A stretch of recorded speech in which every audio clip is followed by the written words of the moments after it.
दोस्तों, आज की कहानी एक ऐसी लड़की की है जो अभी नई नई जवान हुई थी, जो अपने बाप के साथ टपाटप करना चाहती थी, जिसके लिए ये अपनी माँ को मार देती है।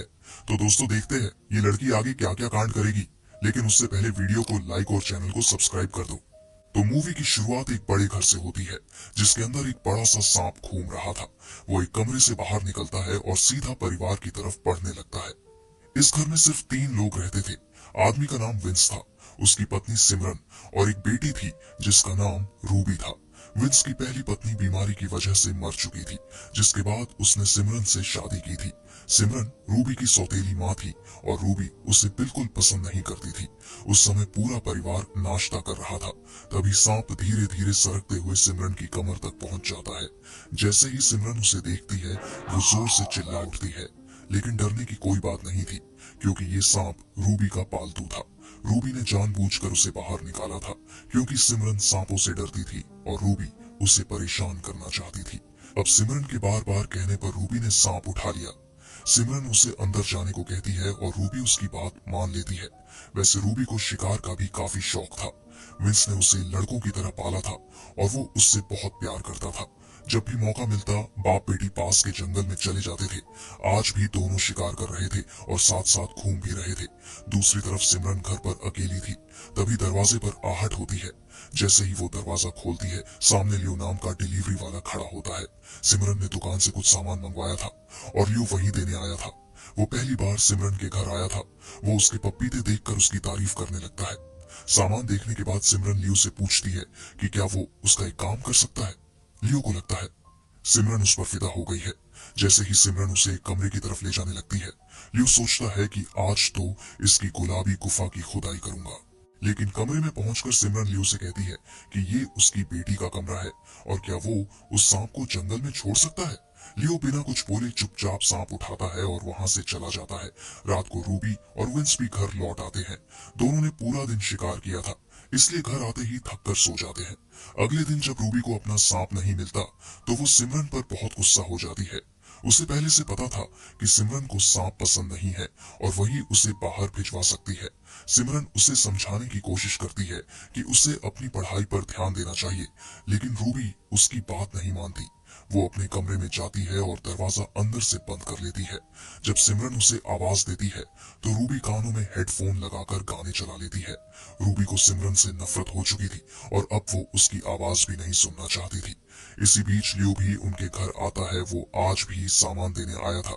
उसे जब लगा कि सिमरन घर में अकेली है, तो वह उसकी गुफा लूटने की कोशिश करता है। अपनी गुफा बचाने के लिए सिमरन बार बार रूबी को आवाज देती है, लेकिन रूबी के कानों में हेडफोन लगे होते हैं। रूबी के न आने पर सिमरन जोर जोर से चिल्लाने लगती है और इस बार रूबी उसकी चीख सुन लेती है। बाहर आकर वो देखती है कि एक अजनबी सिमरन के साथ जबरदस्ती करने की कोशिश कर रहा है। सिमरन को बचाने के लिए रूबी अपनी बंदूक उठा लेती है और लियो को निशाने पर लेने लगती है।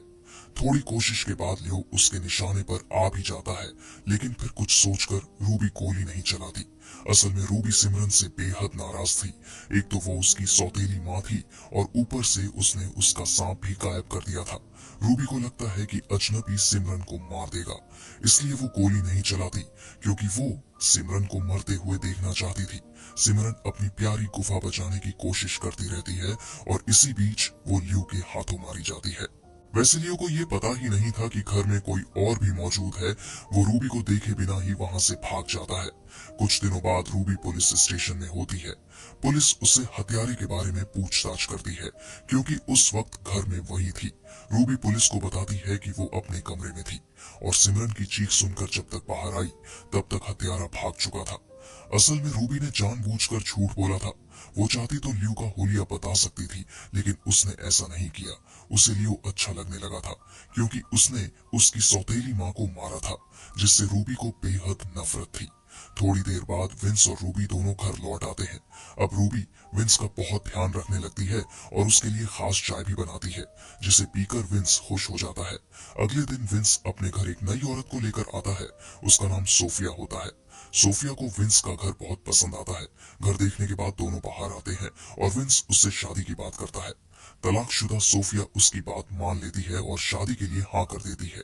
कुछ दिनों बाद विंस रूबी को बताता है कि वो फिर से शादी करने वाला है और उसकी नई माँ जल्द ही घर आने वाली है। ये सुनकर रूबी को अंदर से बहुत बुरा लगता है। इसी बीच विंस की नजर एक बोट पर पड़ती है जिसे देखकर वो काफी खुश हो जाता है। सोफिया अपने बेटे के साथ वहां पहुंचती है और उन्हें देखकर रूबी के मन में जलन पैदा हो जाती है।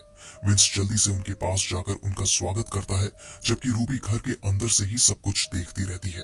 थोड़ी देर बाद पूरा परिवार साथ बैठकर खाना खाने लगता है। सोफिया रूबी से बात करने की कोशिश करती है, लेकिन रूबी चुप रहती है। रात के समय जब विंस और सोफिया टपाटप कर रहे होते हैं, तो रूबी छुपकर उन्हें देखने लगती है। वो सोफिया की जगह खुद को वहां देखना चाहती थी और चाहती थी कि उसके पिता का सारा ध्यान सिर्फ उसी पर रहे। यही सोचकर उसके चेहरे पर हल्की सी मुस्कान आ जाती है। रूबी ये बर्दाश्त नहीं कर पा रही थी कि विंस किसी और के साथ हो। उन्हें देखते देखते रूबी की नई नई गुफा में भी हलचल होने लगती है। जब भी रूबी विंस को किसी और औरत के साथ देखती, उसका दिमाग खराब हो जाता था। इस बार भी उसने ठान लिया था कि वो सोफिया को किसी भी हाल में विंस से दूर करेगी, चाहे इसके लिए उसे कुछ भी करना पड़े। कुछ दिनों बाद रूबी बाजार में थी, तभी उसकी नजर लियो पर पड़ती है। लियो को देखते ही उसके दिमाग में एक चाल चलने लगती है और वो चुपचाप उसका पीछा करने लगती है। पीछा करते करते वो लियो के घर तक पहुंच जाती है और उसकी जगह देख लेती है। थोड़ी देर बाद रूबी लियो को फोन करती है और कहती है कि उसे पता है उसी ने सिमरन को मारा था। ये सुनकर लियो घबरा जाता है। इसके बाद रूबी बताती है कि वो सिमरन की बेटी है और जिस वक्त सिमरन की हत्या हुई थी उस समय वो घर में ही मौजूद थी। रूबी कहती है कि वो चाहती तो पुलिस को लियो का हुलिया बता सकती थी, लेकिन उसने जानबूझकर कुछ नहीं बताया। लियो उससे पूछता है कि वो उससे क्या चाहती है, जिस पर रूबी जवाब देती है कि ये बात मैं तुम्हें मिलकर बताऊंगी। रूबी लियो से कहती है कि अगर उसने उसकी बात नहीं मानी तो वो सीधे पुलिस के पास चली जाएगी। ये सुनकर लियो सोच में पड़ जाता है। थोड़ी देर बाद लियो एक मॉल पहुंचता है, जहां आने को रूबी ने ही कहा था, और कुछ ही समय में रूबी भी वहां आ जाती है। दोनों आमने सामने खड़े होते हैं तो लियो पूछता है कि वो उससे क्या चाहती है। रूबी उसे बताती है कि उसके पिता विंस ने दूसरी शादी कर ली है और वो चाहती है कि उसकी नई माँ सोफिया को भी मार दिया जाए।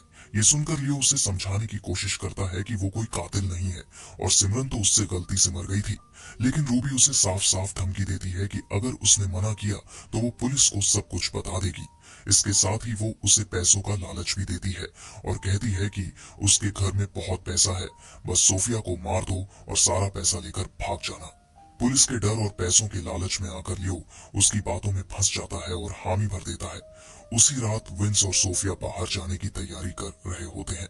रूबी फोन करके लियो को बताती है कि आज रात उसके पेरेंट्स बाहर जा रहे हैं, लेकिन उसकी माँ सोफिया पहले घर लौट आएगी।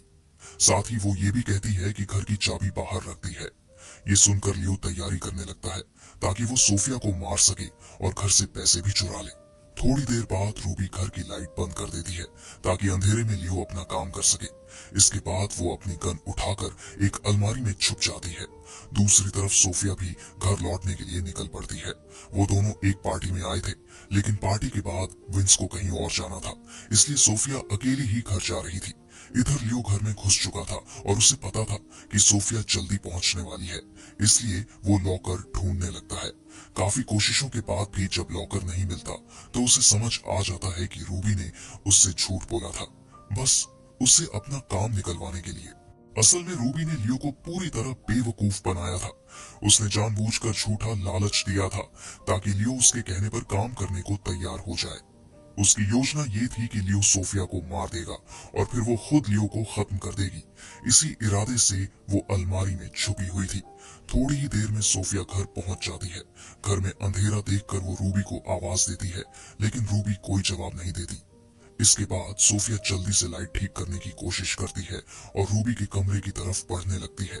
तभी लियो सामने आकर उसे पकड़ने की कोशिश करता है। सोफिया भागती है, लेकिन लियो रास्ता रोककर कहता है कि तुम्हारी बेटी तुम्हारी मौत देखना चाहती है, मैं उसी के कहने पर यहाँ आया हूँ। उसकी बात खत्म होते ही सोफिया उस पर कुर्सी फेंक देती है, जिससे लियो नीचे गिर जाता है। मौके का फायदा उठाकर सोफिया उसका चाकू उठा लेती है और उसका सामना करने की कोशिश करती है, लेकिन लियो उसे पकड़कर जोर से धक्का दे देता है, जिससे सोफिया खिड़की से नीचे गिर जाती है और बुरी तरह जख्मी हो जाती है। लियो को लगा कि सोफिया मर चुकी है, इसलिए वो एक कुर्सी पर बैठकर आराम से शराब पीने लगता है। यही बात रूबी को भी लगती है। उसे लगता है कि लियो ने उसका काम पूरा कर दिया है। वो उसके सामने आकर कहती है कि अब तुम्हारी बारी है, तुम भी मरने वाले हो। ये सुनते ही लियो उस पर बोतल फेंकता है और रूबी को पकड़ लेता है। वो उसकी छोटी गुफा लूटने की कोशिश करता है। तभी रूबी के हाथ में टूटी हुई बोतल आ जाती है और वो उससे लियो के अंडे फोड़ देती है। पूरे घर में लियो की चीखें गूंजने लगती हैं। रूबी जल्दी से अपनी गन उठाती है और उस पर गोली चला देती है, जिससे लियो की मौत हो जाती है। अब घर में सिर्फ रूबी ही जिंदा होती है। तभी दरवाजे पर आहट होती है और रूबी को लगता है कि उसके पिता विंस लौट आए हैं। जैसे ही वो दरवाजा खोलती है, उस पर जोरदार वार होता है। ये वार सोफिया ने किया होता है और उसी वार से रूबी मर जाती है। कहानी के आखिर में जब विंस घर आता है तो उसे रूबी की लाश दिखती है। सोफिया उसे बताती है कि घर में चोर घुस आया था और उसे बचाने की कोशिश में रूबी मारी गई। बेचारी रूबी अपनी गुफा में धमाके भी नहीं करवा पाई थी। दोस्तों, इसी के साथ ये मूवी यहीं पर एंड हो जाती है। तो अगर आपको वीडियो पसंद आई हो तो अभी वीडियो को लाइक करके चैनल को सब्सक्राइब जरूर कर देना।